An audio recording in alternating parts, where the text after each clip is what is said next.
Madison, une jeune fille de seulement 12 ans, ne supportait pas la manière dont le nouveau petit ami de sa mère la traitait.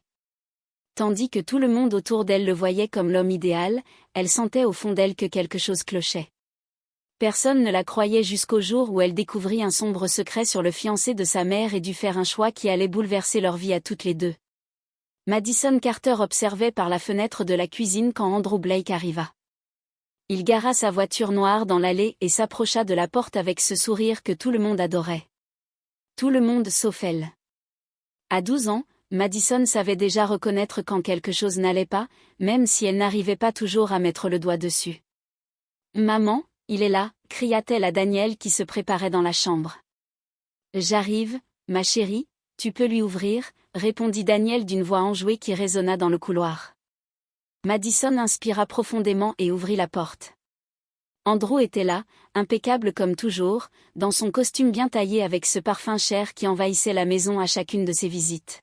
« Salut Madison, comment va la fille la plus intelligente du quartier ?» dit-il en lui ébouriffant les cheveux d'un geste qui la mettait mal à l'aise. « Ça va », répondit-elle en reculant légèrement. Andrew entra comme s'il était chez lui. Il s'installa sur le canapé et attrapa la télécommande sans même demander la permission. Madison resta plantée sur le pas de la porte, observant chacun de ses gestes. Il y avait quelque chose dans ses yeux qui ne collait pas avec son sourire, quelque chose de froid, de calculateur. « Ta mère est ravissante aujourd'hui », commenta-t-il en zappant. « D'ailleurs, vous ressemblez beaucoup. Les mêmes yeux, la même façon de froncer les sourcils quand vous réfléchissez. » Madison frissonna. Comment pouvait-il savoir autant de choses sur elle après seulement 3 mois de relation? Daniel entra dans le salon rayonnante. Madison remarqua l'éclat dans les yeux de sa mère quand elle le regardait. « Prête pour le dîner ?» demanda Andrew en se levant pour embrasser Daniel sur la joue. « Et bien sûr, Madison. »« Tu es sûre de ne pas vouloir venir avec nous ?» demanda sa mère. Mais Madison savait que ce n'était qu'une formule de politesse. Depuis quelques mois, elle était devenue une spectatrice dans les conversations entre deux. « Non, merci, j'ai des devoirs à faire », répondit-elle. Andrew s'approcha. « Tu travailles trop, petite, tu devrais sortir voir des amis. Ta mère s'inquiète pour toi. » Madison serra les poings. Elle avait des amis. Il y avait Taylor, sa meilleure amie depuis ses 7 ans, et Ellie au labo d'informatique du collège. Et ce n'était sûrement pas à Andrew de s'inquiéter pour elle. « J'ai des amis », dit-elle en le regardant droit dans les yeux. « Bien sûr », répondit Andrew avec ce sourire qui ne montait jamais jusqu'à ses yeux. « Je voulais juste dire que ta mère mérite d'être heureuse. Vous le méritez toutes les deux. » Une fois qu'il fut parti, Madison monta dans sa chambre et alluma son ordinateur. Depuis qu'Andrew était entré dans leur vie, elle essayait de trouver des informations sur lui, mais c'était comme s'il n'existait pas. Aucune photo ancienne, aucun profil sur les réseaux sociaux, aucun lien professionnel. Pour quelqu'un qui prétendait être un entrepreneur à succès, Andrew Blake était un fantôme numérique. Elle tapa son nom sur Google pour la 100e fois. Rien. Elle essaya des variantes, ajouta la ville où il disait être né, toujours rien. Elle chercha Andrew Blake, entrepreneur, et tomba sur des dizaines de personnes portant ce nom, mais aucune ne correspondait à l'homme qui sortait avec sa mère. Le ventre noué, Madison referma l'ordinateur et s'allongea sur le lit, fixant le plafond. Sa mère était tellement heureuse ces derniers mois. Daniel souriait plus, chantonnait en préparant le petit déjeuner, achetait de nouveaux vêtements. Madison ne voulait pas être celle qui détruirait tout cela, mais elle ne pouvait pas non plus ignorer cette impression persistante que quelque chose clochait. Le lendemain au collège, Madison retrouva Taylor pendant la récré. Elles s'assirent dans les gradins vides du gymnase, à l'écart des autres élèves. « Tu crois que j'exagère ?» demanda Madison en lui racontant ses soupçons. Taylor mordit sa lèvre inférieure, pensive. « Écoute, Mad, peut-être qu'il est juste discret. Tout le monde n'aime pas les réseaux sociaux, mais il dit qu'il est chef d'entreprise. Comment un entrepreneur peut-il ne laisser aucune trace en ligne? Rien du tout, Taylor. C'est comme s'il était sorti de nulle part. Tu as essayé d'en parler à ta mère? Madison eut un rire amer. Bien sûr. Elle dit que je suis jalouse, que je ne veux pas qu'elle soit heureuse. Hier, elle m'a même dit que je devrais lui laisser une chance, que c'est un homme bien. Taylor resta silencieuse un moment. Et si tu te trompais? Et s'il était vraiment gentil? Et si j'avais raison, répondit Madison en fixant sa meilleure amie. Taylor, il y a quelque chose de louche chez lui. Je le sens ici, dit-elle en posant la main sur sa poitrine. Quand il me regarde, c'est comme s'il analysait quelque chose, et il sait des choses sur nous qu'il ne devrait pas savoir. Taylor soupira. Bon, tu veux que je t'aide à découvrir qui il est vraiment? C'est ça? Ce même après-midi, Madison retrouva Ellie au labo d'informatique. Ellie Thompson était un garçon mince à lunettes épaisses qui connaissait mieux les ordinateurs que n'importe quel professeur. Il était secrètement amoureux de Madison depuis 2 ans, mais n'avait jamais osé le lui dire. « J'ai besoin de ton aide », dit Madison en s'asseyant à côté de lui. Ellie rougit. « Bien sûr, dis-moi. » Madison lui expliqua la situation et le manque total d'informations sur Andrew. Elle haussa les sourcils, intriguée. « C'est vraiment étrange, admit-il. Là, attends, je vais voir ce que je peux trouver. » Ses doigts filèrent sur le clavier, ouvrant des programmes et des sites que Madison n'avait jamais vus. 1 heure plus tard, il s'arrêta et la regarda. « Madison, tu avais raison. Il n'y a aucun enregistrement d'un Andrew Blake dans les fichiers publics des 5 dernières années. C'est comme s'il s'était créé une nouvelle identité. » Le cœur de Madison s'emballa. « Tu peux creuser encore? » « Je vais essayer, mais ça peut être risqué. S'il cache vraiment quelque chose, tu devrais peut-être en parler à un adulte. » « Aucun adulte ne me croira, » dit Madison à voix basse. « Ma mère est amoureuse, elle n'écoutera rien. » Ellie hésita puis acquiesça. « D'accord, je t'aiderai. » Ce soir-là, en rentrant chez elle, Madison trouva Andrew et Daniel dans la cuisine. Ils cuisinaient ensemble, riaient d'une blague privée. Elle sentit son estomac se nouer. « Salut, ma chérie, » dit Daniel en la prenant dans ses bras. « Andrew prépare tes pâtes préférées ?» Andrew lui adressa un sourire. « Je me suis dit qu'on pourrait passer une soirée en famille. Qu'en dis-tu » Madison força un sourire. « Super idée. » Pendant le dîner, Andrew lui posa des questions sur l'école, ses profs, ses amis, des questions banales en apparence, mais qui la mettaient mal à l'aise. C'était comme s'il collectait des données. « Madison a toujours été curieuse, » dit Daniel en servant sa fille, toujours en train de poser des questions, toujours envie de comprendre comment ça fonctionne. « La curiosité est une belle qualité, » répondit Andrew, les yeux rivés sur Madison. « Mais parfois, ça peut être dangereux, pas vrai, Madison ?»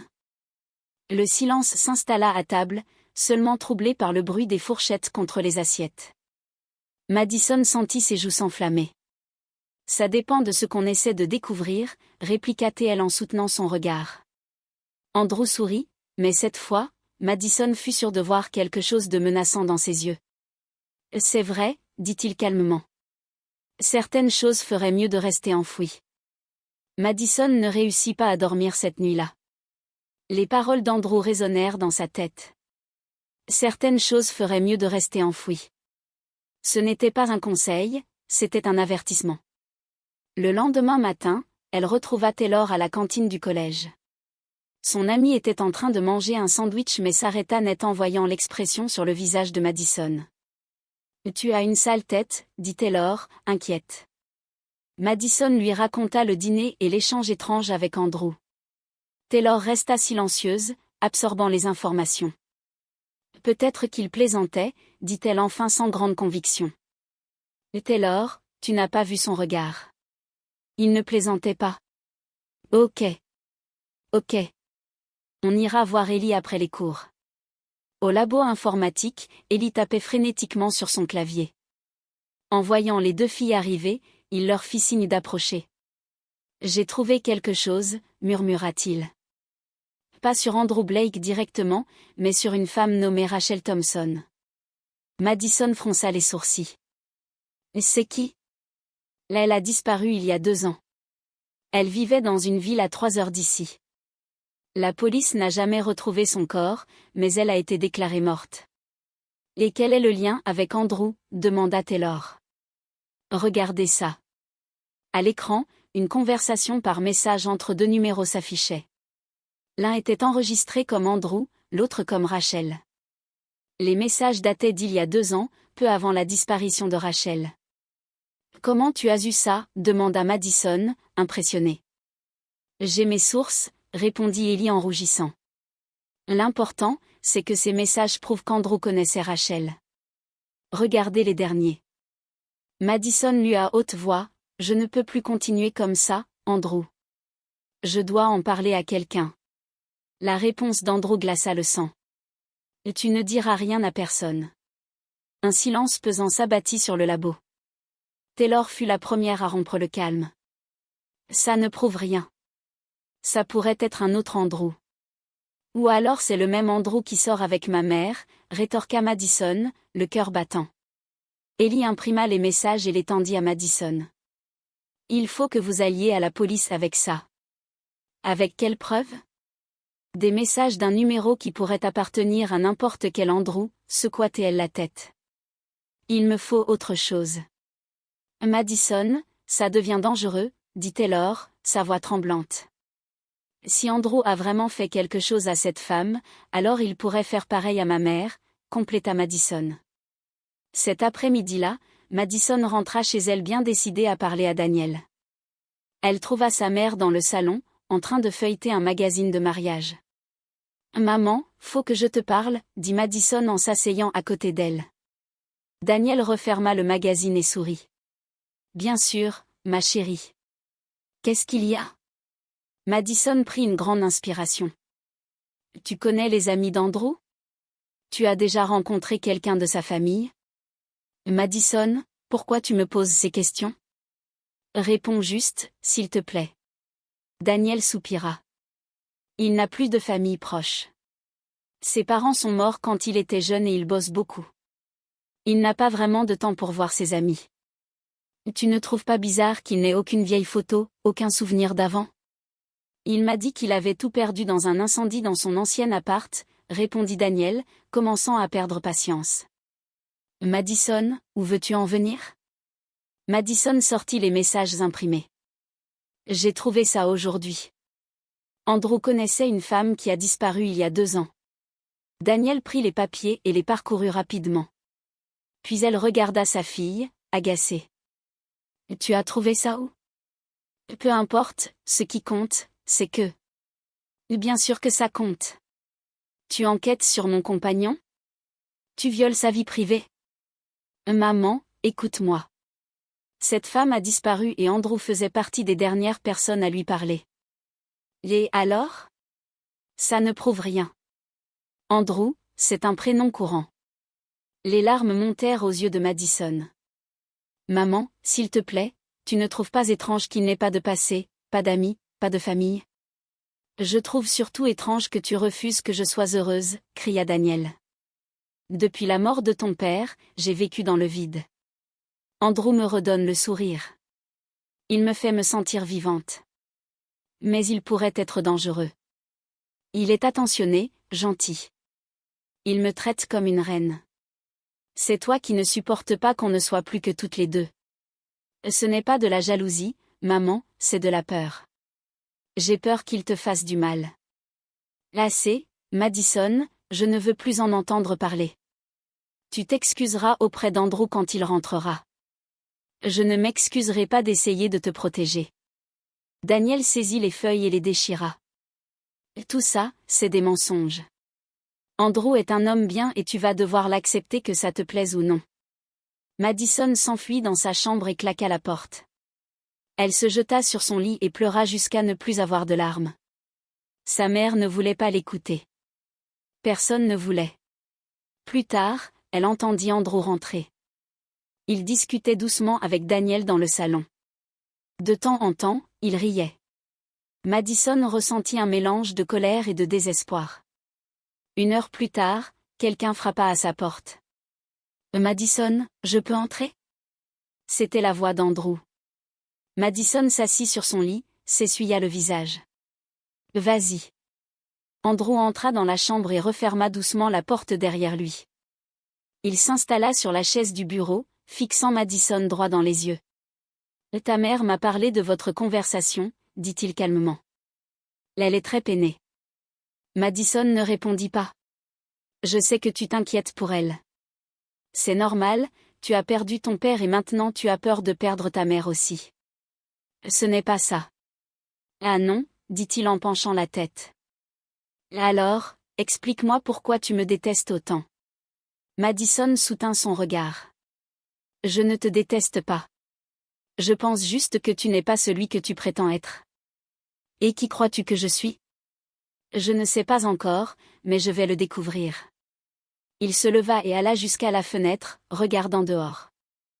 Tu es très intelligente, Madison, très perspicace, mais parfois il vaudrait mieux ne pas trop fouiller. Pourquoi? Parce que tu pourrais découvrir quelque chose que je veux cacher. Andrew se retourna vers elle. Ses yeux étaient glacés, totalement dépourvus du charme habituel. Les gens trop curieux finissent parfois par avoir des problèmes, murmura-t-il, et je n'aimerais pas qu'il t'arrive quelque chose. Madison sentit son cœur s'emballer. Et tu me menaces? Je te protège. Ta mère m'a demandé de discuter avec toi, de mieux nous comprendre. J'aimerais que nous formions une famille. On ne sera jamais une famille. Andrew s'approcha de la porte mais s'arrêta avant de sortir. Tu ressembles beaucoup à quelqu'un que j'ai connu. Elle aussi était têtue, posait trop de questions. Qu'est-il arrivé à cette personne? Andrew sourit de nouveau. Mais cette fois, Madison vit quelque chose de terrible dans ce sourire. Elle a appris à se taire. Quand il sortit, Madison resta seule dans sa chambre, tremblante. Pour la première fois, elle en eut la certitude. Andrew Blake était dangereux et sa mère était en réel danger. Elle attrapa son téléphone et envoya un message à Ellie. Je dois prendre son téléphone demain.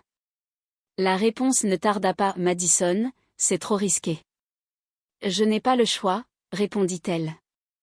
Il a presque avoué ce qu'il a fait à Rachel. D'accord, je t'aiderai, mais on doit faire super attention. Le lendemain, Madison fut incapable de se concentrer en cours. Son plan était simple. Pendant le dîner, elle feindrait d'être malade pour s'éclipser, s'emparer du téléphone d'Andrew pendant qu'il serait distrait et le confier à Ellie pour qu'il en récupère les données. Ellie avait fabriqué un petit dispositif capable de copier les informations de n'importe quel téléphone en quelques minutes.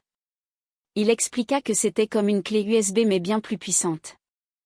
Ça ne marchera que si le téléphone est déverrouillé, l'avertit-il à la récré. Et il faut laisser l'appareil connecté au moins 5 minutes. 5 minutes, demanda Madison, la gorge sèche. C'est long.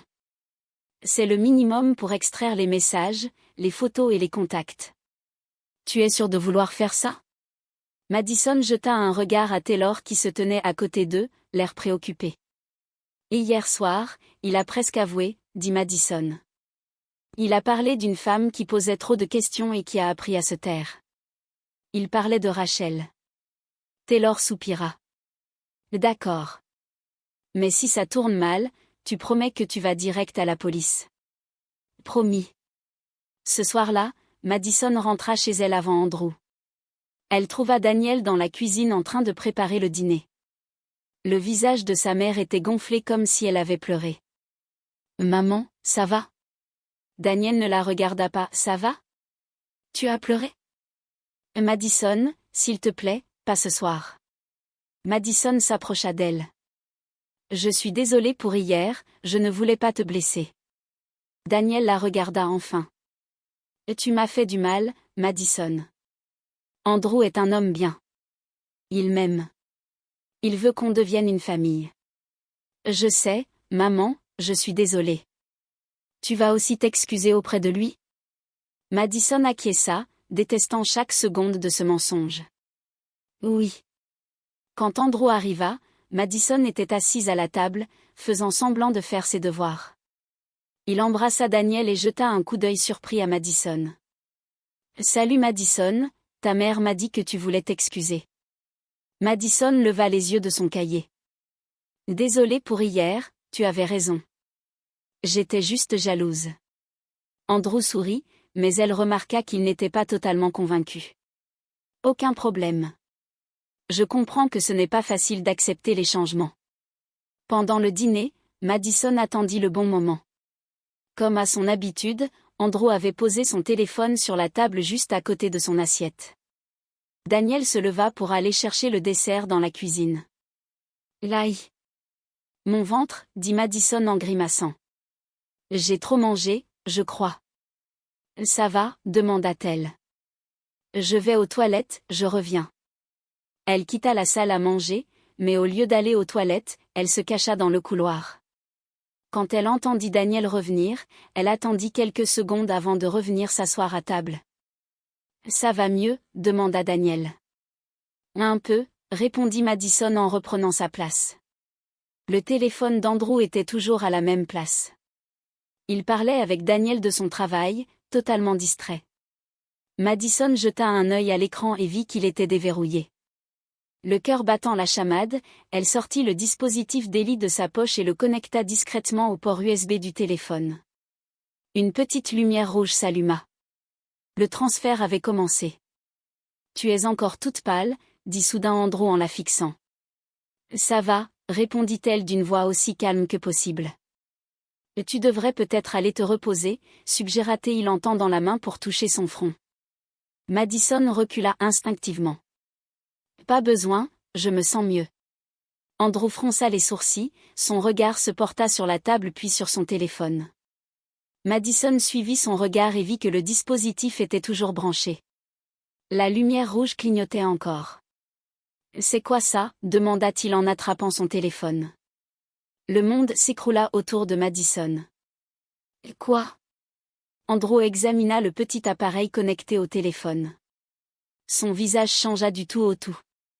Le masque de gentillesse tomba. Et Daniel, dit-il d'une voix grave. Viens voir ça.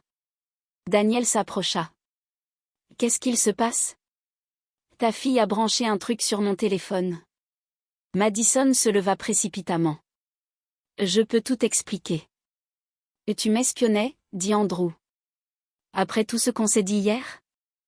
Madison, qu'est-ce que tu as fait? Demanda Daniel, la voix remplie de déception. Maman, s'il te plaît, écoute-moi. Ça suffit, hurla Daniel. Tu continues sans arrêt. Tu refuses que je sois heureuse. Andrew rangea son téléphone dans sa poche, éteignit le dispositif de sa main. Je vais porter ça à la police. C'est une atteinte à ma vie privée. Non, cria Madison. Tu ne peux pas. Je voulais juste protéger ma mère. La protéger de quoi? Demanda Andrew en s'avançant vers elle. Je ne vous ai jamais fait de mal. Tu connaissais Rachel Thompson, s'écria Madison. Tu lui as envoyé des messages juste avant sa disparition. Un silence glacé s'installa. Andrew s'arrêta net. Daniel les regarda tour à tour, perdu. C'est qui, Rachel Thompson? Demanda-t-elle. Andrew fixa Madison avec une expression si intense qu'elle recula. Où as-tu entendu ce nom? Elle a disparu il y a 2 ans et tu faisais partie des dernières personnes à lui avoir parlé. Madison, arrête, dit Daniel, mais sa voix était hésitante. Andrew fixait toujours Madison. Et tu ne sais pas de quoi tu parles.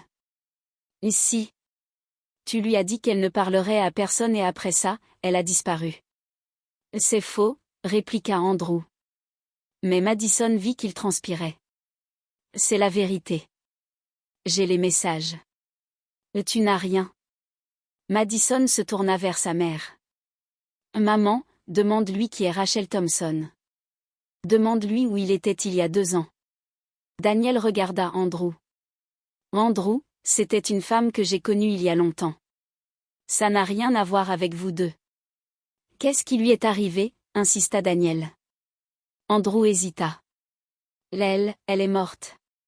C'était un accident. Quel genre d'accident? Demanda Madison. Madison, ça suffit, dit Daniel, mais sa voix était faible. Elle posait trop de questions, répondit Andrew en regardant Madison droit dans les yeux, tout comme toi. Le silence tomba à nouveau sur la pièce. Daniel regardait Andrew comme si elle découvrait un étranger. Qu'est-ce que tu veux dire par là? Demanda-t-elle. Andrew comprit qu'il en avait trop dit. Rien, je suis juste énervé. Tu as dit qu'elle posait trop de questions, insista Madison. Comme moi, c'est une menace? Je ne menace personne. Alors pourquoi Rachel est morte après avoir posé des questions? Andrew se tourna vers Daniel. Chérie, ta fille essaie de nous séparer. Elle invente des histoires. Mais Daniel le regardait maintenant avec méfiance. Andrew, dis-moi la vérité. Qui était Rachel Thompson? C'était mon ex-petite amie. Elle était instable, jalouse. Quand on a rompu, elle a commencé à me harceler, à inventer des histoires sur moi. Et elle allait être morte, demanda Daniel. Un accident de voiture. Elle conduisait en état d'ivresse. Madison secoua la tête. Ce n'était pas un accident. Elle a disparu. On n'a jamais retrouvé son corps. Tu ne sais rien, cria soudain Andrew. Le hurlement fit sursauter Daniel. Elle recula, le regardant comme si elle voyait un inconnu. Andrew, tu me fais peur, dit-elle. Andrew se rendit compte de ce qu'il venait de faire. Il tenta de s'approcher d'elle, mais Daniel se recula instinctivement. Je suis désolé, mon amour, je ne voulais pas crier. C'est juste que je suis très contrariée par les accusations de Madison.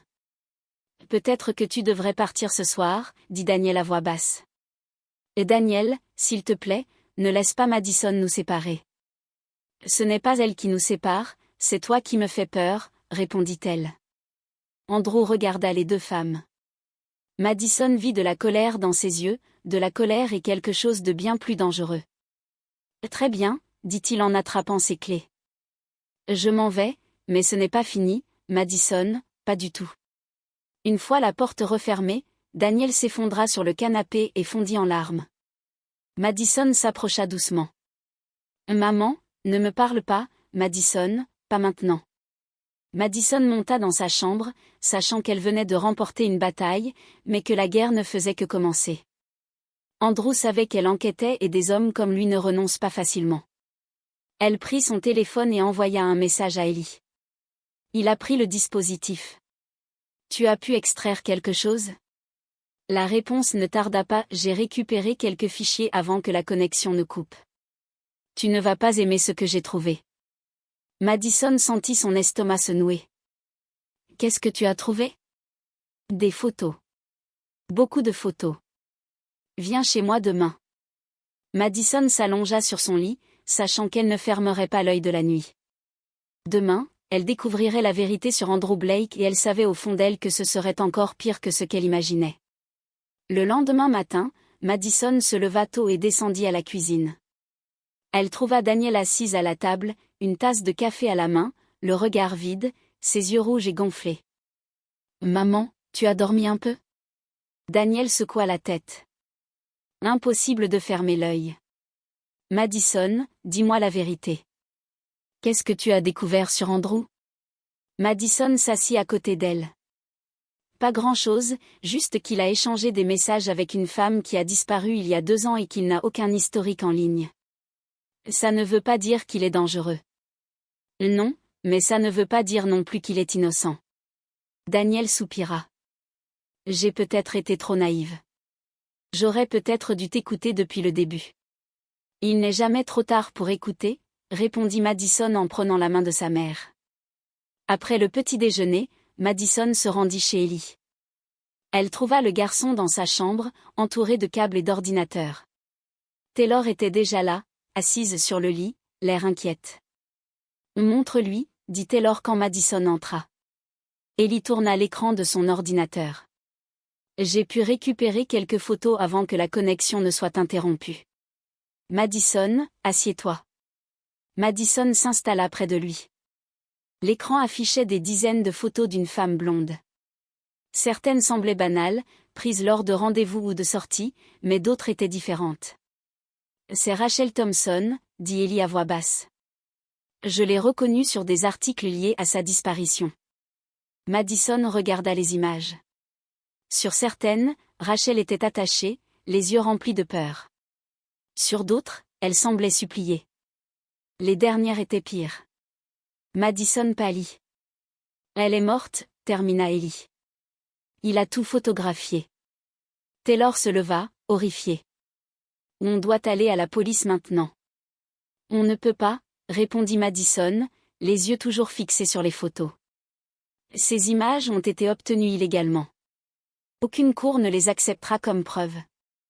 Alors, qu'est-ce qu'on fait demanda Taylor. Madison resta silencieuse un moment. On va lui faire avouer. Madison, tu as perdu la tête, s'écria Ellie. Ce type est un tueur. Justement, ma mère n'est pas encore totalement convaincue. Elle doit l'entendre de sa propre bouche. Taylor secoua la tête. C'est trop dangereux. Plus dangereux que de le laisser libre?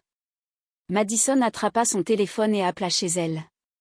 Daniel répondit aussitôt, « Maman, écoute-moi. Je sais que c'est beaucoup te demander, mais fais-moi confiance encore une fois. Invite Andrew à dîner ce soir. » Madison, après ce qu'il s'est passé hier.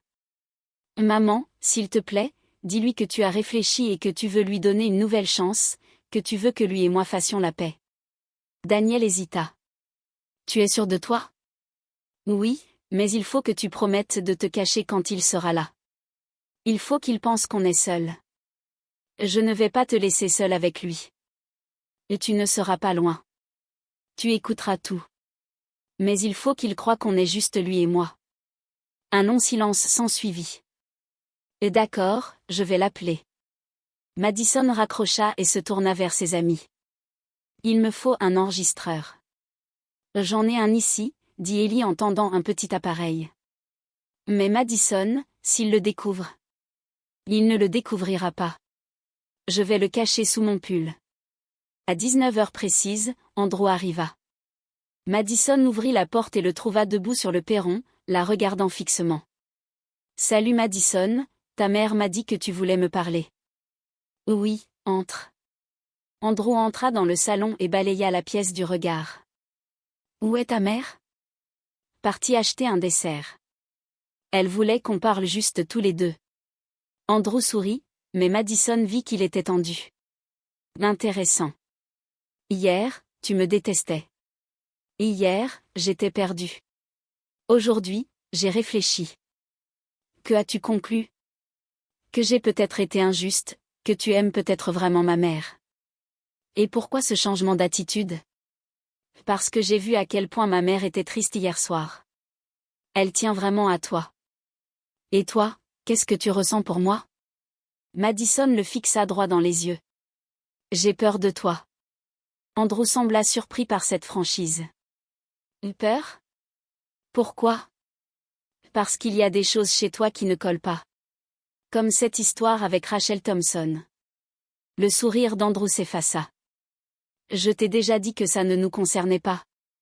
Mais si. Sinon, pourquoi n'en as-tu jamais parlé à ma mère ? Je ne voulais pas l'inquiéter. Ou bien tu ne voulais pas qu'elle sache que tu as tué Rachel. Andrew ne bougea pas. Qu'est-ce que tu as dit ? Tu as tué Rachel Thompson ? Je le sais. Et tu ne sais rien, répondit Andrew. Sa voix avait changé, plus basse, plus menaçante. Si je sais, tu as tout photographié. Andrew se leva lentement. Impossible. Mon téléphone ne m'a jamais quitté. Pas toujours. Hier, j'ai pu extraire quelques photos avant que tu t'en rendes compte. Et tu mens. Madison sortit son téléphone de sa poche et lui montra une photo. Andrew la regarda et devint livide. Comment tu as eu ça ? Peu importe. Ce qui compte, c'est que je sais maintenant que tu es un assassin. Andrew s'approcha de la fenêtre et tourna le dos à Madison. Tu ne comprends pas ? Rachel était compliquée. Elle posait des questions, fouillait dans mon passé. Elle voulait tout savoir sur ma vie. Exactement comme moi, en fait. Exactement comme toi, dit Andrew en se retournant vers elle. Elle ne pouvait pas laisser tomber, tout comme toi. Là alors, tu l'as tuée. Je n'avais pas le choix. Elle allait tout raconter à la police. Sur d'autres choses ? Le cœur de Madison s'accéléra. D'autres choses ? Tu as tué d'autres personnes ? Andrew sourit. Rachel n'était pas la première et elle n'aurait pas été la dernière si tu ne t'étais pas interposé. Soudain, Daniel sortit du couloir. Elle avait tout entendu. Son visage était livide. Mon Dieu, dit-elle en fixant Andrew. Tu es un monstre. Andrew se retourna. Daniel, tu ne comprends pas. Je ne t'aurais jamais fait de mal. Oh, tu viens d'avouer avoir tué 3 femmes, hurla-t-elle. Et tu comptais faire du mal à ma fille. Je t'aime, Daniel. Ça ne change rien entre nous. Ça change tout, cria-t-elle en se plaçant devant Madison. Tu ne la toucheras pas. Andrew soupira. Toi non plus, tu ne peux pas t'empêcher de poser des questions, hein. Il fit un pas vers Daniel, mais à ce moment précis, la porte d'entrée s'ouvrit brusquement. 2 policiers entrèrent, armes dégainées. Police, les mains sur la tête. Andrew regarda autour de lui et comprit qu'il était encerclé. Madison se précipita dans les bras de sa mère. Comment vous saviez demanda Andrew. Parce que j'ai appelé la police avant que tu n'arrives, répondit Madison. J'ai laissé l'appel actif. Ils ont tout entendu. Andrew tenta de fuir vers l'arrière de la maison, mais d'autres policiers l'attendaient déjà. Il fut rapidement maîtrisé. Andrew Blake, vous êtes en état d'arrestation pour le meurtre de Rachel Thompson et pour menace sur mineur, déclara un agent en lui passant les menottes. Alors qu'il l'emmenait, Andrew jeta un dernier regard à Madison. Tu aurais dû te taire, dit-il. Non, répondit Madison. C'est toi qui aurais dû arrêter de tuer des gens. 2 semaines plus tard, Madison et Daniel finissent de mettre leurs affaires en carton. Elles avaient décidé de déménager dans une ville voisine pour recommencer à zéro. Et tu n'as pas besoin de déménager à cause de moi, dit Madison en fermant une boîte de livres. Ce n'est pas à cause de toi, c'est pour nous deux. On a besoin d'un nouveau départ. Daniel s'approcha de sa fille. Madison, je suis désolé de ne pas t'avoir cru dès le début. Et tu n'as pas à t'excuser, maman. Tu étais amoureuse. Non, j'étais aveugle. Tu m'as sauvée. Tu nous as sauvés. Madison la serra dans ses bras. On s'est sauvés ensemble. Cet après-midi-là, elles chargèrent les cartons dans la voiture et jetèrent un dernier regard à la maison. Madison pensa à tout ce qui s'était passé, à comment une intuition s'était transformée en enquête et à comment elle avait protégé sa mère, même quand personne ne l'écoutait. Prête, demanda Daniel en montant dans la voiture. Prête, répondit Madison. En s'éloignant, Madison regarda la maison une dernière fois par la fenêtre. Elle avait appris que parfois les enfants voient ce que les adultes refusent de voir, que l'intuition peut être plus forte que la raison et que se battre pour la vérité, même quand c'est difficile, vaut toujours la peine. Andrew Blake était désormais en prison, en attente de son procès. Les familles des autres victimes allaient enfin obtenir justice. Et Madison avait prouvé qu'une fille de 12 ans peut être plus courageuse que bien des adultes. Une nouvelle vie les attendait et cette fois, ce serait une vie fondée sur la vérité. Si toi aussi tu crois que l'intuition ne doit jamais être ignorée, laisse un commentaire. Qu'aurais-tu fait à la place de Madison? Et si cette histoire t'a touché, partage-la avec quelqu'un que tu aimes.